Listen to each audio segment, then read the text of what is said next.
हर हर महादेव। महाकुंभ 2025 का आगाज हो चुका है। ऐसे में सबके साथ एक ही सवाल आ रहा है, महाकुंभ में रुकने की क्या व्यवस्था है, कैसे वो त्रिवेणी संगम तक जा पाएंगे, त्रिवेणी संगम में स्नान करने की क्या व्यवस्थाएं हैं, क्योंकि बहुत सारा सोशल मीडिया पे लोग देख देख के परेशान हो चुके हैं। तो आज के वीडियो लेटेस्ट अपडेट के साथ उन लोगों के लिए जो एक दिन में त्रिवेणी संगम पहुंच के स्नान करना चाहते हैं, तो कैसे वो स्नान कर सकते हैं, उनको कौन से रेलवे स्टेशन पे आना होगा, रेलवे स्टेशन से कैसे वो त्रिवेणी संगम तक पहुंच पाएंगे, कौन कौन सी सुविधाएं मिलेंगी और कैसे पूरा वन डे ट्रिप में वो प्रयागराज महाकुंभ 2025 ज्यादा से ज्यादा एक्सप्लोर कर सकते हैं। ये सारी जानकारी आज आपको हमारे इस वीडियो के माध्यम से मिलने वाली है, तो वीडियो को आखिर तक देखिएगा। वीडियो बहुत इंफॉर्मेटिव होने वाला है। हम बराबर महाकुंभ 2025 क्योंकि कवर कर रहे हैं। तो दोस्तों, महाकुंभ प्रयागराज 2025 में आने के लिए सबसे सही और सबसे आसान तरीका है बाई ट्रेन। आप बाई ट्रेन बहुत आसानी से प्रयागराज आ सकते हैं और प्रयागराज में 9 स्टेशन के लिए आपको आपके शहर से ट्रेन मिल जाएगी, जिनमें से Prayagraj junction, Subedarganj junction, Naini junction, Chivki junction, Rambagh junction, Jhusi railway station, Phaphamau railway station, Prayag junction और प्रयागराज संगम रेलवे स्टेशन। यहाँ पे 3 नामों में कंफ्यूजन ज्यादा होता है, प्रयाग जंक्शन, प्रयागराज संगम, प्रयागराज जंक्शन। ये तीनों रेलवे स्टेशन अलग अलग हैं। और एक चीज मैं बता दूं आपको कि शाही स्नान वाले दिन प्रयागराज संगम के लिए आपको ट्रेन की सुविधा उपलब्ध नहीं हो पाएगी।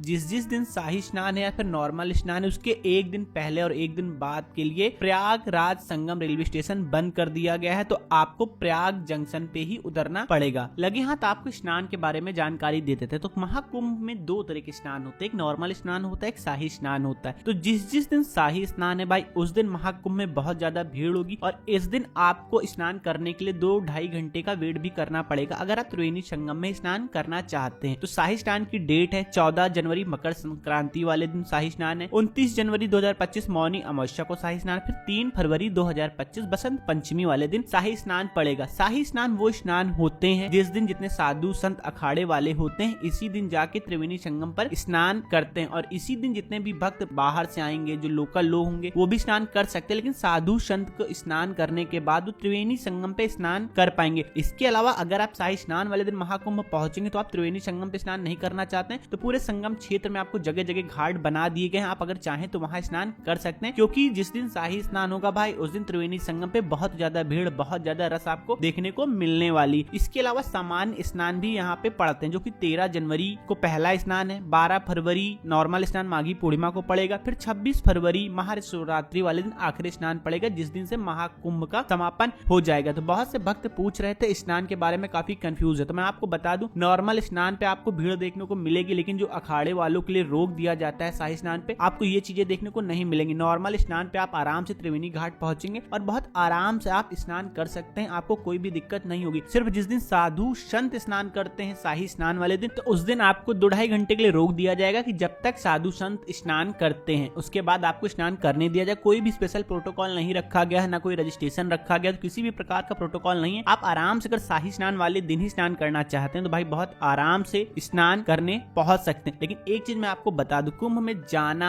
स्नान करना ऑलमोस्ट सभी सनातनियों की इच्छा है, लेकिन कोई महाकुंभ आ पाएगा, कोई नहीं आ पाएगा, ये ईश्वर की मर्जी पर है। लेकिन मैं एक हिसाब से आपको बता दूं, लगभग 40 से 45 करोड़ों की इच्छा इस महाकुंभ 2025 में स्नान करने की पूर्ण होने वाली है। ये कुंभ आसान नहीं है। प्रशासन, सरकार ने भरपूर व्यवस्थाएं की हैं, किंतु जो है ना, व्यवस्थाएं नाकाफी साबित होंगी, क्योंकि इसीलिए कुंभ आने से पहले सभी को मन में एक बात सोच लेनी है, सबको एक चीज दिमाग में बैठा लेनी कि भाई महाकुंभ स्नान करने आ रहे हैं, तो भाई आपको तकलीफ तो थोड़ी बहुत होगी ही होगी, क्योंकि रहने के लिए केवल 3 साधन। एक है कि आपके पास भरपूर धन है, आप 1 लाख रुपए खर्च कर सकते हैं एक रात के लिए, इसमें आपको 5 स्टार वाली सुविधाएं मिल जाएंगी। कुछ कम पैसे खर्च करेंगे, 20, 25, 30 हजार रुपए, तो आपको इसमें बेसिक होटल की सुविधाएं मिल जाएंगी। अगर आप 12-15 हजार आपको बहुत ही बेसिक टेंट मिलता है तो आप इसमें रह सकते हैं। मैं आपको ये सब क्यों बता रहा हूँ, क्योंकि शहर में भी यही सारे हालात हैं और कुंभ क्षेत्र जो डेवलप किया गया है भाई, यहाँ भी आपको सारे इसी तरह के हालात देखने को मिलने वाले, क्योंकि पूरे महाकुंभ क्षेत्र में जो रुकने की व्यवस्थाएं की जा रही है, लगभग 5-6 लाख लोगों की रुकने की व्यवस्थाएं हैं। और अगर हम मान ले 50 करोड़ आदमी आने वाले हैं, तो लगभग 1 करोड़ आदमी पर डे, अगर हम 50 लाख आदमी भी पर डे मान के चलते हैं भाई ना, तो रुकने की व्यवस्था है तो 5 लाख मान लेते हैं, बहुत ज्यादा 10 लाख मान लेते हैं। तो जब रुकने की व्यवस्था ही 5 से 10 लाख लोगों की हो रही, तो बाकी का आदमी कहाँ जाएगा। ट्रेनें कितनी भी गवर्नमेंट चला रही हो, बस कितनी भी गवर्नमेंट चला रही हो, आपको हर जगह भीड़ भाड़ देखने को मिलेगी, हर जगह आपको बहुत ज्यादा दिक्कतों का सामना भी करना पड़ सकता है, क्योंकि महाकुंभ आसान नहीं है। इतनी ज्यादा भीड़ मैनेज करने में सरकार को भी बहुत दिक्कतों का सामना सामना करना पड़ता है और हाथ पैर फूले होते हैं। इसीलिए जगह जगह पे बैरिकेडिंग की जाएगी, जगह जगह ट्रैफिक को पूरी तरीके से ब्लॉक कर दिया जाता है। और शाही स्नान वाले दिन तो भाई बहुत ज्यादा दिक्कतों का सामना करना पड़ता है। और आजकल आपने सोशल मीडिया पे बहुत सारे नंबर देखे होंगे, बहुत सारे टेंट सिटीज भी आप देख रहे होंगे, भाई इस नंबर पे करके बुकिंग कर सकते हैं। तो भाई पहली बात मैं बता दूं, लगभग सभी चीजें फुल आपको देखने को मिलने वाली है स्नान और शाही स्नान वाले दिन। और नॉर्मल के दिनों में भी आपको रेट बहुत ज्यादा हाई मिलने वाले हैं या फिर बुकिंग फुल मिलने वाली। इसलिए मैं बता दूं आपको कि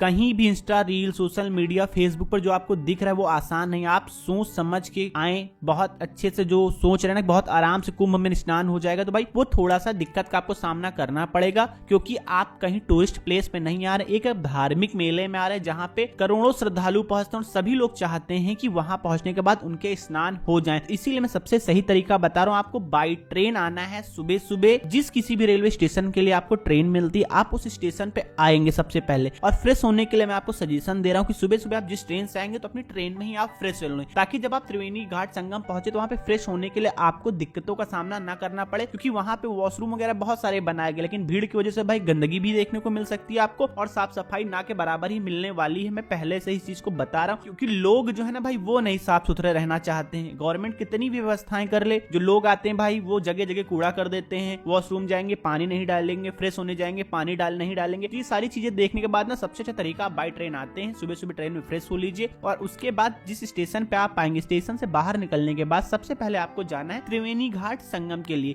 अब मैं बताऊं त्रिवेणी घाट संगम आप कैसे जाएंगे। तो जो मुख्य रूप से 9 स्टेशनों के लिए ट्रेनें संचालन की जा रही हैं, तो इनमें से सबसे नजदीकी स्टेशन झूसी, नैनी, रामबाग 5-6 किलोमीटर के आसपास पड़ता है। इसके अलावा प्रयाग जंक्शन 5 किलोमीटर के आसपास पड़ेगा, और प्रयाग संगम रेलवे स्टेशन बंद रहेगा, जो कि मैं पहले ही आपको बता चुका हूं। तो इन सभी रेलवे स्टेशन के पहुंचने के बाद एक तो आपके पास बाहर जो गवर्नमेंट की तरफ से न्यूज है कि फ्री में बसें चलाई जाएंगी, तो निःशुल्क रूप से जो बसें चलाई जाएंगी इनमें भी बहुत ज्यादा भीड़ होगी। तो इन्हीं बसों से आप त्रिवेणी संगम के नजदीक 2 किलोमीटर के सर्कल में पहुंच जाएंगे। फिर 2 किलोमीटर के सर्कल में आप किधर से भी आ रहे हो आपको पैदल ही जाना पड़ेगा। पैदल जाने के लिए आप अगर इधर से आते हैं लखनऊ फाफामो साइड से, तो आपको वहीं पे एक परेड ग्राउंड पड़ता है, तो परेड ग्राउंड से आप हनुमान मंदिर होते हुए पैदल पहुंच जाएंगे त्रिवेणी घाट। त्रिवेणी घाट पहुंचने के बाद आपको सबसे पहले स्नान करना है। तो स्नान करने के लिए आपको वहां पे त्रिवेणी घाट मुख्य रूप से वो जगह है जिसे कहते हैं जहाँ पे गंगा यमुना सरस्वती का संगम होता है, तो वहां पहुंच के बहुत से भक्तों को स्नान करना होता है। तो मैं एक बात बता दूं आपको, कोशिश करें नाव से जिस जगह पे गंगा यमुना सरस्वती मिलती वहां जाने की कोशिश ना करें, बाहर साइड ही आपको स्नान कर लेना है, क्योंकि भीड़ बहुत ज्यादा होगी शाही स्नान वाले दिन, नॉर्मल स्नान वाले दिन। तो भाई नाव एक तो आप जाएंगे 100-150 रुपए खर्च करेंगे, दूसरा उस जगह पे एक लिमिटेड एरिया है, लिमिटेड क्षेत्र होता है स्नान करने के लिए, तो आप बाहर साइड ही स्नान कर लें। और मैं एक चीज और बता दूं, अगर आप चाहें ना तो पूरे महाकुंभ क्षेत्र में जगह जगह घाट बनाए गए हैं, तो कोशिश करें किसी भी घाट पे आप स्नान कर लें। पर्टिकुलर त्रिवेणी संगम पे स्नान करने जाते हैं आप, तो आपको स्नान तो हो जाएगा, लेकिन आपको परेशानी भी बहुत ज्यादा देखने को मिलने वाली है। तो इसी हिसाब से मैं आपको सारी जानकारी दे रहा हूं। तो आप सुबह सुबह जिस भी ट्रेन से आए, कोशिश करें कि 5 बजे से लेकर 9 बजे तक आप बाई ट्रेन प्रयाग पहुंच जाएं। फिर वहां से आप जहां तक के लिए आपको टैक्सी मिल जाए या फिर बस मिल जाए वहां तक पहुंचे, फिर वहां से आप पैदल चले जाइए, क्योंकि ये मैं पहले से नहीं बता सकता टैक्सी कहां तक मिलेगी, बस कहां तक मिलेगी, ये वहां पे भीड़ पे डिपेंड करेगा। भीड़ जितनी ज्यादा बढ़ती जाएगी उतना ज्यादा आपको पैदल चलना पड़ेगा, भीड़ जितनी ज्यादा कम मिलेगी उतना कम आपको पैदल चलना पड़ेगा। तो आप सुबह सुबह पहुंचेंगे त्रिवेणी घाट संगम स्टेशन से, किसी भी स्टेशन आप आएंगे तो वहां से त्रिवेणी घाट संगम पहुंचने में आपको 1 से 1.5 घंटे का समय लग जाएगा। शाही स्नान के दिनों में, नॉर्मल के दिनों में आपको आधे घंटे का समय लगने वाला है। त्रिवेणी संगम पहुंची, वहां पे स्नान करिए, स्नान करने के बाद थोड़ी बहुत पूजा पाठ करिए, और फिर वहां से बाहर आके आप चले जाइए हनुमान जी के दर्शन करने। यहीं पास में ही त्रिवेणी संगम के लेटे हनुमान जी मंदिर पड़ता है, वहां दर्शन करिए, और दर्शन करने के बाद आप चले जाइए अच्छे वट में आप दर्शन करिए, और उसी के बाद एक अच्छे मंडपम मंदिर बना हुआ है, वहां जाके आप दर्शन कर लीजिए। और इन तीनों में दर्शन करने के बाद आप चले जाइए अखाड़ा क्षेत्र में, अखाड़ा क्षेत्र जाइए जहाँ पे सभी साधु संतों के दर्शन होते हैं। तो आप महाकुंभ आते हैं, एक दिन के लिए आते हैं, तभी आपको अखाड़ा क्षेत्र जाके विजिट करना चाहिए। अखाड़ा क्षेत्र में जाने के लिए जो मुख्य अखाड़ा क्षेत्र है, जहाँ पे बड़े बड़े अखाड़े उनका क्षेत्र है पंटून नंबर पुल, जो पीपे वाला पुल बना है उसे 10 नंबर, 11 नंबर, 6 नंबर, 7 नंबर, इन पुलों से आवागमन हो रहा है। यहाँ पे जाइए, आप जितने भी साधु संत है उनके दर्शन करिए।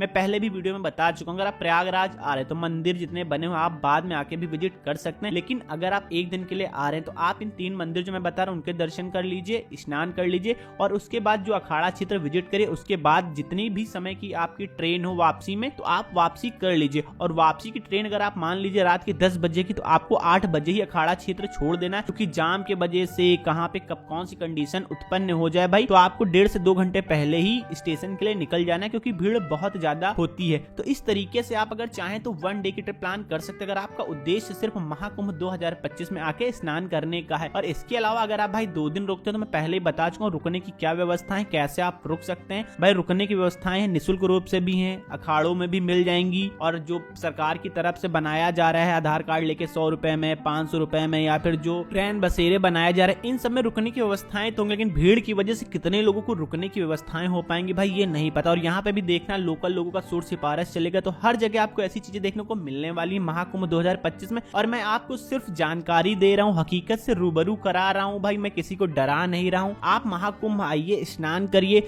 लेकिन दिमाग में ये चीज रख के आइए कि कम से कम 4-5 किलोमीटर पैदल चलना है, थोड़ी बहुत तकलीफ आपको उठानी पड़ेगी, ट्रेनों की जो भीड़ है वो आपको मैनेज करनी पड़ेगी।